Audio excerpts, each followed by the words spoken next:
Alright, so let's recap on what we've done up to this point. Alright, we registered a domain name with HostGator, and then we we ordered a hosting account, a shared hosting account, and we used the domain that we registered as the main domain on that account. Alright, so we still need to change our name servers so that that domain points to that hosting account. Alright, so when you buy a hosting account, you'll get an email with this information in it. Alright, well, we should have got a couple emails, one for the domain and one for the hosting. Alright, so your control panel login is right here.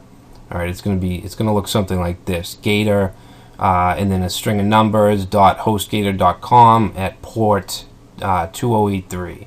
Alright, so let's open that up. Alright, now you should have gotten a password as well. So I'm going to just grab the username and password from this email.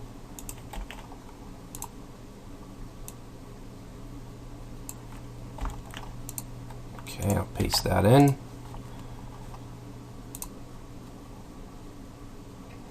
Alright, so close that out. This is our cPanel, and you get a pop-up if this is your first time logging in.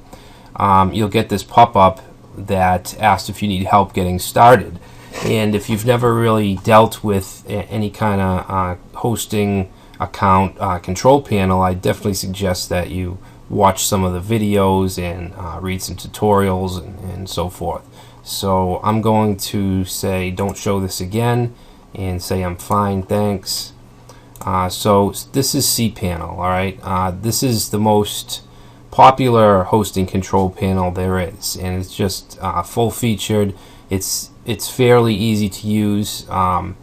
So we have a couple different sections here. The first one is just special offers. Alright, this comes from HostGator themselves, from the company, and most hosting providers will have some area like this with just extras, really.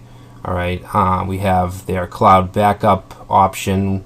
What do we got? WordPress plugins and extensions.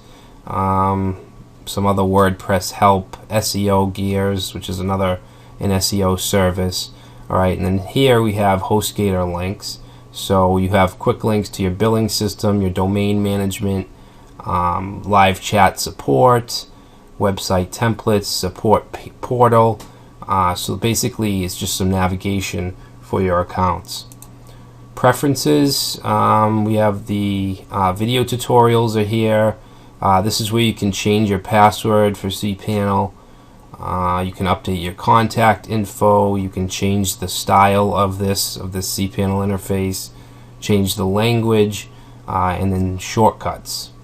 Alright, so next we have mail, and this is where you'll do anything that has to do with email. You can click on this, email accounts, and you can create new accounts, which we'll do, if not in the next section, then the one after. You can set email forwarders.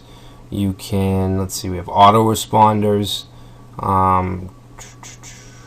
mailing lists, let's see, filtering, all kinds of stuff that you can do with email.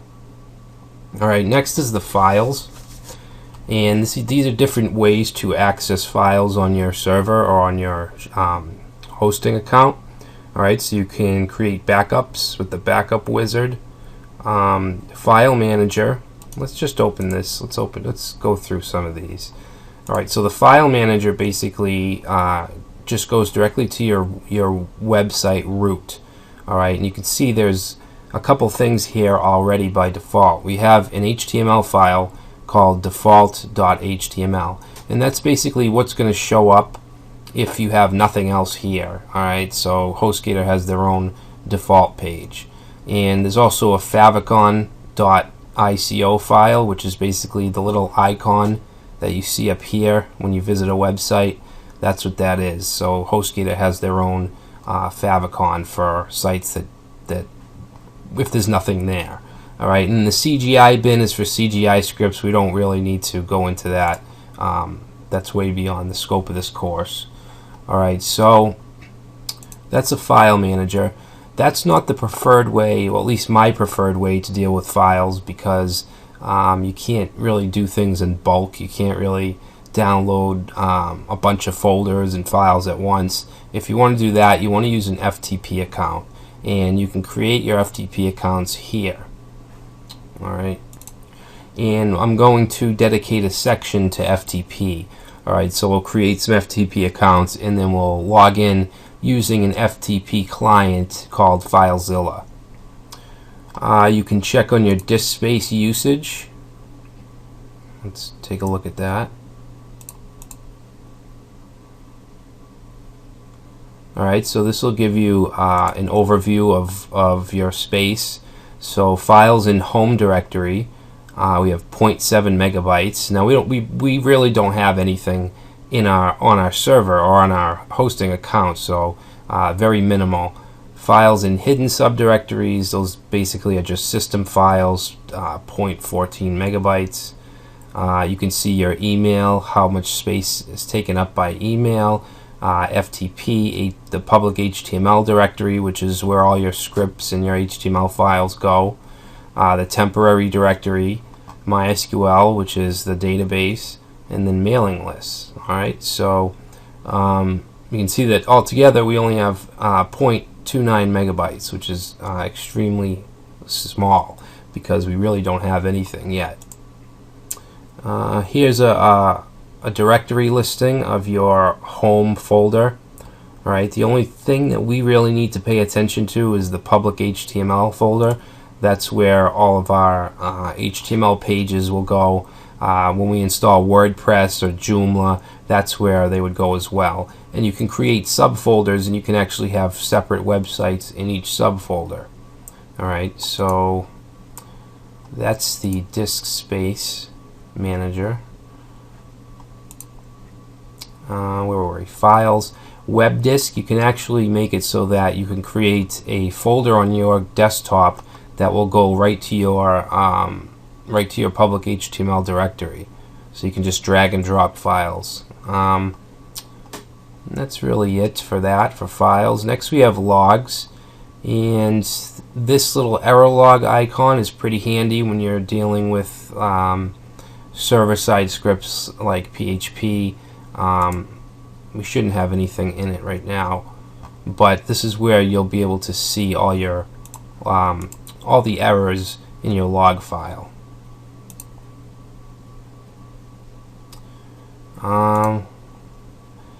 Let's see, where were we? Logs. Alright, so HostGator also offers Webalizer and Awstats, and they are both basically analytic programs. Let's take a look at Webalizer. Alright, so we don't have any domains really set up, so we can't really use it, but basically it gives you graphs and analytical data. People that have came to your website. Let me get rid of that. I don't use, I've never used them really because I use Google Analytics, but they kind of work the same way. Alright, bandwidth, we can see our bandwidth usage. Alright, so we really don't have any to chart, but bandwidth is basically the user traffic, downloads, if people are downloading stuff from your site, media files, videos, those things all have to do with the bandwidth. Alright, so next we have security. Let's see, we have password protect directories, so we can create directories and actually just add a password to them. And maybe I'll do that in the FTP section. Alright, so you could just click on a folder and you could just add a password for that directory, and then if someone visits that in the browser, they'll get a password prompt. And this here, the IP deny manager, is pretty handy. If you have someone that's coming to your site and maybe doing a lot of spam or trying to be destructive, you can actually add their IP in this IP manager, and they won't be able to visit that domain. Alright. and the way you get their IP is usually through some kind of script or software that captures IP addresses. Alright, so let's see. Domains. This is where you can manage all types of domains. So subdomains, which are something dot your domain. Add-on domains, which are just new domain names that you want, and you can create new websites on those domains. Park domains basically will you use that if you want to have another domain linked to your website, if you want multiple domains for one site. Redirects, you can set up redirects, DNS zone editors, DNS tool, we don't really need to deal with that. Next we have our database section. We have MySQL databases. We can use the wizard and we can create databases and users. And then we have PHPMyAdmin, which is a tool to manage your database. You can add fields, columns, you can add data, all through a graphical user interface. Software and services. These are popular open source softwares or scripts that are really easy to install. We use this quick install where you can install WordPress or Joomla or some of the open source shopping carts. You can install them in 1 or 2 clicks, which is really convenient. So we'll be looking into that in the chapter after next, I believe, and that chapter will be dedicated to these types of software and scripts. And then under advanced we have there's not really much you need here. You have your PHP configuration. If you're having memory errors or file uploading errors through the browser, you may want to take a look at your php.ini file, which doesn't look like it's in this area. No, so I guess you can't do that here. Oh well. So we also have cron jobs. If you want to set up a cron job to run a certain link at a certain time, you can do that. You can run it every 15 minutes, twice an hour, whatever. And usually use cron jobs for things like email, sending welcome emails and things like that, but that's beyond the scope of this course.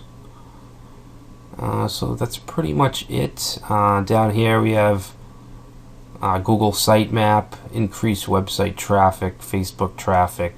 Looks like more promotional stuff. Alright, so those are the sections of cPanel, the main sections. You also have things on the side here, like a search box, promotions, and then here you have your website traffic. Okay, so it'll actually show you yesterday's traffic, the traffic for this month, for last month, and then here we have your backup status. Alright, so I think you need to pay I think it was $19.95 per year to have your daily backups. And then statistics. We have the main domain, which is eduonix.info. It shows you the number of add-on subdomains and park domains. Last login, it'll usually have the last IP address that logged in. Processes, CPU usage, memory usage, disk usage, your monthly transfer. All this is pretty much 0 right now because we just created the account. Email accounts, FTP accounts, database, and then just your account information. It has the operating system, which is Linux, CentOS. Gives you your home directory. You might need this if you're using server-side programming. So that's pretty much it. What we need to do now is just link our domain to our hosting account, because right now let's just check it out.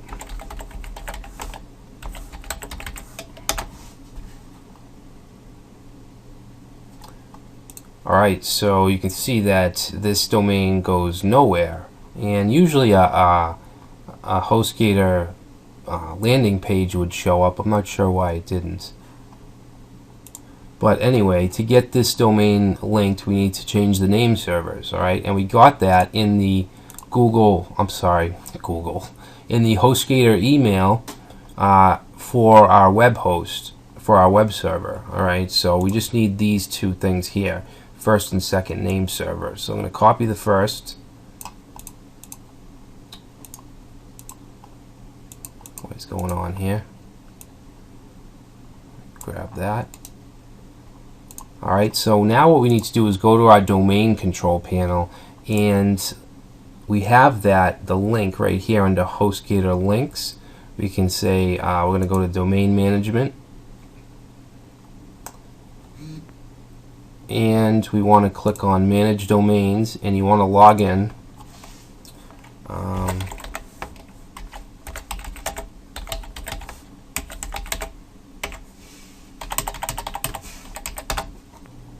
Alright, so let's click on our domain. So you can see that our current name servers are ns1, ns2.hostgator.com. We want to change this, and we want to put the first one in, which came in that email. And now I'm going to grab the next one. Where'd it go? Okay, let's grab this one. And paste that in there. Well, yeah, there we go. Okay, and actually, you don't even need to do that. You can actually, if your domain and hosting is both with HostGator, it looks like you can just pick it from here.